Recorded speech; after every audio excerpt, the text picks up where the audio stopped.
ഇപ്പം പിറ്റത്തെ മോർണിംഗ് ആട്ടോ.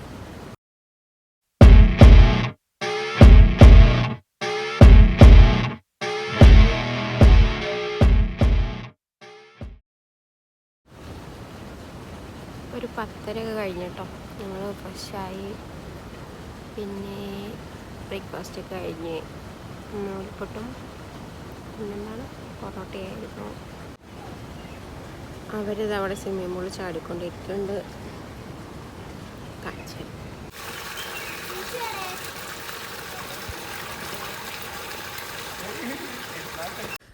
കക്കാടംപൊയിലെ ഡേ 1 വ്ളോഗ് നിങ്ങളെല്ലാവരും കണ്ടു കാണുമെന്ന് പ്രതീക്ഷിക്കുന്നു. ഇത് 2ാമത്തെ ദിവസമാണ് കേട്ടോ. ഞങ്ങൾ ബ്രേക്ക്ഫാസ്റ്റൊക്കെ കഴിഞ്ഞിട്ട് കെട്ടും വേണ്ടൊക്കെ എടുത്ത് വണ്ടിയിലോട്ട് എടുത്ത് വെച്ചിട്ടുണ്ട്. കാരണം ഇനി നമ്മൾ നേരെ ഫോഗി മൗണ്ടൈനിലേക്കാണ് പോകുന്നത്. അത് കഴിഞ്ഞിട്ട് പിന്നെ നേരെ വീട്ടിലേക്കാണ് കേട്ടോ. അതുകൊണ്ടിട്ട് ബാഗും കാര്യങ്ങളൊക്കെ നേരത്തെ തന്നെ വണ്ടിയിൽ എടുത്ത് വെച്ചു. പിന്നെ നമ്മുടെ കൂടെ ഒരു ഫാമിലിയും കൂടെ ഉണ്ടായിരുന്നു നമ്മുടെ വണ്ടിയിൽ തന്നെ.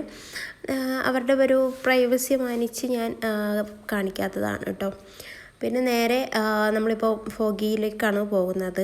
ഞാൻ ആദ്യമായിട്ടാണെന്ന് പറഞ്ഞല്ലോ, അതിൻ്റെ ഒരു എക്സൈറ്റ്മെൻറ്റൊക്കെ ഉണ്ട്. നമ്മളിതിൻ്റെ അടുത്ത് വരെയൊക്കെ ഒരുപാട് പ്രാവശ്യം വന്നിട്ടുണ്ട് കേട്ടോ. പക്ഷേ ഇവിടേക്കൊന്നും അങ്ങനെ അങ്ങോട്ട് വന്നിട്ടില്ല ഇതിൻ്റെ അകത്തേക്ക്. കാരണം പിന്നെ ഇവിടെ കുറേ പ്രശ്നങ്ങളും കാര്യങ്ങളൊക്കെ ആയിട്ട് കുറേ ക്ലോസ് ആയിട്ടൊക്കെ കിടന്നിട്ടുണ്ടായിരുന്നല്ലോ. ഇപ്പം എന്തായാലും അടിപൊളിയായിട്ട് ഓപ്പൺ ചെയ്തിട്ടുണ്ട് എന്നാണ് കേട്ടത്. അപ്പം നമ്മൾ എന്തായാലും വരണമെന്ന് വിചാരിച്ചു.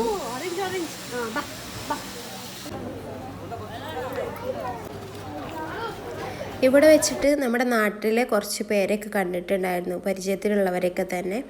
പിന്നെയെന്ന് പറയുമ്പം ഇന്ന് ഞാൻ ഒരു വ്യത്യസ്തമായൊരു സത്യം മനസ്സിലാക്കിയൊരു ദിവസം കൂടിയാണ്. കാരണം ഞാൻ ഭയങ്കര പണ്ട് തൊട്ടേ അഡ്വഞ്ചറസിൻ്റെ ഒരു ആളാണ്, മനസ്സുകൊണ്ട് കേട്ടോ, എൻ്റെ മൈൻഡ് കൊണ്ട്.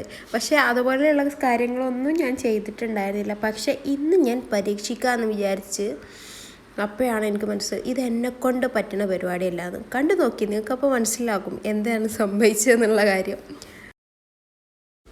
അതിൻ്റെ ഇടയിലൊരു ഗ്യാപ്പ് ഇട്ട് ഇപ്പം നമ്മൾ ഫുഡ് കഴിക്കാൻ വേണ്ടി കയറി.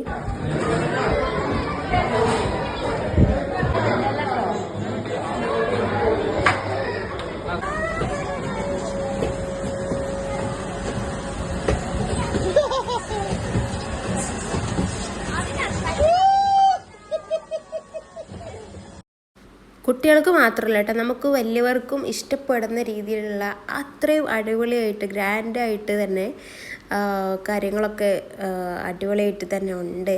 ചെറിയ പിള്ളേർക്കുള്ളതെന്നൊക്കെ വിചാരിച്ചിട്ടുണ്ടായിരുന്നു, പക്ഷെ അങ്ങനെയൊന്നുമല്ല. നമുക്കും കൂടെ പറ്റിയിട്ടുള്ള ഒരുപാട് നല്ല കാര്യങ്ങളുണ്ട്.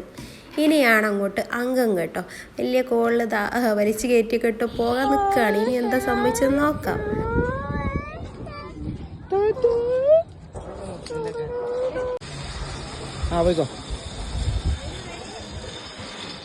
അങ്ങോട്ട് വയ്ക്കാം. അങ്ങോട്ട് നോക്ക്, ഇഞ്ചി കൂടെ നോക്ക്. ചാച്ച വലിയ ആളായിട്ട് കയറിയതാണ് കേട്ടോ. പകുതി എത്തിയിട്ടില്ല, അതിന് മുമ്പ് എനിക്ക് വിറയൽ തുടങ്ങി. എന്നെക്കൊണ്ട് പറ്റത്തില്ല. താഴോട്ട് തീരെ നോക്കാൻ വയ്യ, സൈഡിലോട്ട് നോക്കാൻ വയ്യ, മേലോട്ട് നോക്കാൻ ഒന്നും വയ്യ. ഞാൻ പതറി നിന്നോ കേട്ടോ, എന്താ ചെയ്യേണ്ടതെന്നല്ല. പക്ഷെ റെയിനു ഉഷാറായിട്ട് മൂവ് ചെയ്ത് പോയി. പിന്നെ ഞാൻ തിരിച്ച് വന്നു കേട്ടോ. റഫീഖിനോട് തിരിച്ച് പോരെന്ന് പറഞ്ഞ് അങ്ങനെ പേടിച്ച് കിറങ്ങി തിരിച്ച് ഞാൻ എങ്ങനെയൊക്കെയോ എത്തിയതാണ് ഗൈസ്. അടുത്തത് ഇതായിരുന്നു. കാണുമ്പോൾ ഭയങ്കര എളുപ്പമാണ് എല്ലാം, പക്ഷെ എന്നെക്കൊണ്ട് പറ്റണില്ല. എനിക്ക് എന്തൊക്കെയോ എൻ്റെ മൈൻഡും ബോഡിയൊക്കെ എപ്പോൾ വീണമെന്ന് തോന്നുന്നത് എനിക്ക് ഹൈറ്റ് പ്രശ്നമാണെന്നുള്ളത്. അതായിരിക്കും.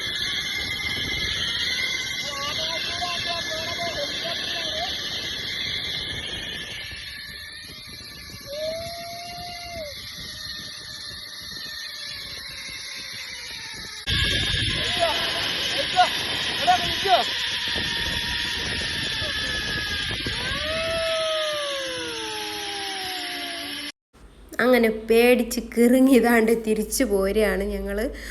പേടിച്ചിട്ടുണ്ടെങ്കിലും രസമുണ്ടായിരുന്നു കേട്ടോ സംഭവത്തിൽ. ഇച്ചിരി ഹൈറ്റ് എനിക്ക് പ്രശ്നമാണ് എന്ന് തോന്നുന്നു. ഈ ഊഞ്ഞാലയിലൊക്കെ ആടുമ്പോൾ എനിക്ക് എന്തൊക്കെയൊക്കെ ഒരു ബുദ്ധിമുട്ടുണ്ട്. ഉള്ളിൽ എനിക്ക് താല്പര്യമുണ്ടെങ്കിലും എന്നെക്കൊണ്ട് പറ്റുന്നില്ല. അതാണ്ട് റൈസ് നല്ല ഉറക്കത്തിലാണ്, നല്ല മഴക്കോളുണ്ട്, മേഘമൊക്കെ മൂടിക്കെട്ടി നിൽക്കുവാണ്. ഞങ്ങളെന്തായാലും എത്താറായപ്പോഴത്തേക്കും നല്ലോണം പെരുമഴ പെയ്തു. പിന്നെ എൻ്റെ ഫോണിൽ ചാർജ് തീരാറായി. അപ്പോൾ ഞാൻ വേഗം വ്ളോഗ് സ്റ്റോപ്പ് ചെയ്യാമെന്ന് വിചാരിച്ചു. അപ്പോൾ ഈ വീഡിയോ നിങ്ങൾക്ക് എല്ലാവർക്കും ഇഷ്ടമായി കാണുമെന്ന് വിചാരിക്കും. ഇഷ്ടമായാൽ please do like, share, comment and subscribe ചെയ്യുക. മറ്റൊരു വീഡിയോയുമായി വീണ്ടും കാണാം. അതുവരേക്കും ബൈ ബൈ.